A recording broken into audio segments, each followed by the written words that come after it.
విశ్వావసనామ సంవత్సర తులారాశి ఫలాన్ని మనం చూద్దాం. తులారాశి అంటే చిత్తా నక్షత్రం 3-4 పాదాలు, స్వాతి నక్షత్రంలో 4 పాదాలు, విశాఖ నక్షత్రంలో 1, 2, 3 పాదాలు తులారాశిలో ఉంటాయి. మరి తులారాశి మరియు తులాలగ్నాన్ని మనం ఇప్పుడు పరిశీలన చేస్తున్నాం. తులారాశి వారికి ఆదాయం 11, వ్యయం 5, రాజభోజ్యం 2, అవమానం 2. ఈ రాశి స్త్రీ పురుషాదులకు దైవబలంగా పెరుగుతుంది. ఈ సంవత్సరం ఆత్మవిశ్వాసాలతో ముందుకు జీవితం అనేటువంటిది కొనసాగుతుంది. ధనము, సంపత్తు, కుటుంబము, పుత్రులకు కారకుడైనటువంటి గురుడు భాగ్యస్థానం అంటే 9వ స్థానంలో ఉన్నాడు. యోగకారకుడైనటువంటి శని 6వ స్థానంలో ఉన్నాడు. విశేషమైనటువంటి యోగ ఫలంగా శత్రువులు అంతరిస్తారు. వ్యవహారాలలో జయం కలుగుతుంది. గతంలో సాధించలేని పనులు కూడా ఈ కాలంలో రెండింతలు ఫలిస్తాయి.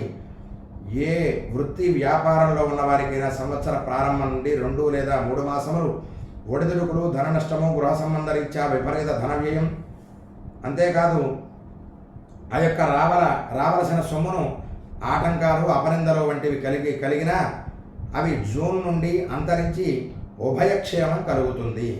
సాంఘిక అభివృద్ధి, మనోవాంఛలు నెరవేరుతాయి. స్వశక్తి సామర్థ్యములచే పైకి రాగలుగుతారు. అలాగే శత్రుత్వములు వచ్చినా అణచివేస్తారు.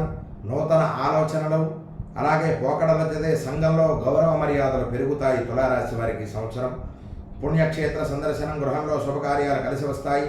స్త్రీ పురుషాదుల వివాహాది శుభకార్యాలు కలిసి వస్తాయి. దాంపత్య అనుకూల్యత, గృహ జీవితానందం కలుగుతుంది. కోర్టు వ్యవహారాలయందు అప్పీలలో జయం. అలాగే మీ నడవడికని చూసి సహించలేని వ్యక్తుల వల్ల అనుకోని బాధలు అంటే శత్రు బాధలు, నరదృష్టి ఎక్కువగా ఉంటుంది. కానీ తట్టుకొని ముందుకు వెళతారు. అలాగే నూతన వాహన లాభం, భూగృహ అంటే ఇంకా భూమి, గృహం వల్ల కూడా లాభాలు అనేటువంటివి ఈ సంవత్సరం తులారాశి వారికి విశేషంగా చెప్పబడి ఉంది. అంతేకాదు ఇక ఈ సమయంలో తులాలగ్న జాతకులకి, తులా లగ్నానికి ఈ సంవత్సరం జరగబో 2.5 సంవత్సరములు శని 6లో ఉండటం వలన శత్రువు, రోగ, రుణబాధలు ఉండవు. శని అష్టమాన్ని చూడటం వలన కార్యజయం, వ్యయస్థానాన్ని చూచటం వలన సద్వ్యయం. శని తృతీయాన్ని అంటే దుర్వ్యయం అంటే అనవసరపు ఖర్చులు, సద్వ్యయం అంటే మంచి ఖర్చులు అంటే ఏదైనా భూమి కొనడమో, బంగారం కొనడమో ఇటువంటి చక్కటి మంచి పనులు జరుగుతాయి. అటువంటి ఆ యొక్క సద్వ్యయం అనేటువంటిది జరుగుతుంది. శని తృతీయాన్ని చూడడం వలన సోదర సోదరి సఖ్యతలు, ధైర్యోత్సాహాలు పెరుగుతాయి. ప్రస్తుతం మే 14 వరకు గురుడు అష్టమంలో ఉండి కార్యాటంకాలను, వాహన గండములను గురి చేయును. మే 14 తర్వాత భాగ్యంలో ఉండి తండ్రి ఆరోగ్యములు కొద్దిగా ఇబ్బంది పెట్టేందుకు అవకాశం ఉంటుంది. బంగారం అనేటువంటిది చోరులకు అవకాశం అంటే దొంగల భయం అనేటువంటిది ఉన్నది. కొంత అనారోగ్య సూచన కూడా ఉంది. విద్యార్థులకు కొంత విద్యాభంగాలు కలుగుతాయి. విదేశీయానాల మధ్యలో నిలిచిపోయేందుకు అవకాశం ఉంది. దోషశాంతిగా గురువార నియమాన్ని పాటించాలి. గురుబలాన్ని ఏర్పరచుకోవాలి.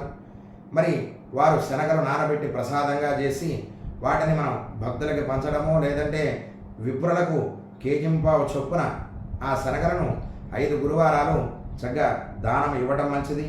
అంతేకాదు ఆ యొక్క కేతువు లాభంలో ఉన్నందువల్ల ఆధ్యాత్మిక వాతావరణంలో ఉన్నందుకు ఆ యొక్క యోగిస్తాయి. శని పారిత లగ్నమైనటువంటి తులాలగ్నానికి శని ఎక్కడ ఉన్నా మంచివాడే. రాహు వీరి ప్రతిభను, పదవిని పెంచుతాడు. కాబట్టి ఈ యొక్క తులారాశికి కొన్ని ఇబ్బందులు, మంచి సమఫలితాలను ఇవ్వడం జరిగింది. తులా లగ్నానికి కూడా ఆ యొక్క సత్ఫలితాన్ని, దుష్ఫలితాన్ని సమంగా చెప్పారు. కాబట్టి ఆ యొక్క తులారాశి వారు ఆ యొక్క దివ్యమైనటువంటి గురుబలాన్ని ఏర్పరచుకోవడానికి గురు చరిత్ర పారాయణ చేయండి. దత్తాత్రేయుడికి సంబంధించిన గురు చరిత్ర పారాయణ చేయడం వల్ల ఈ యొక్క గురుగ్రహ దోష నివారణ జరుగుతుంది.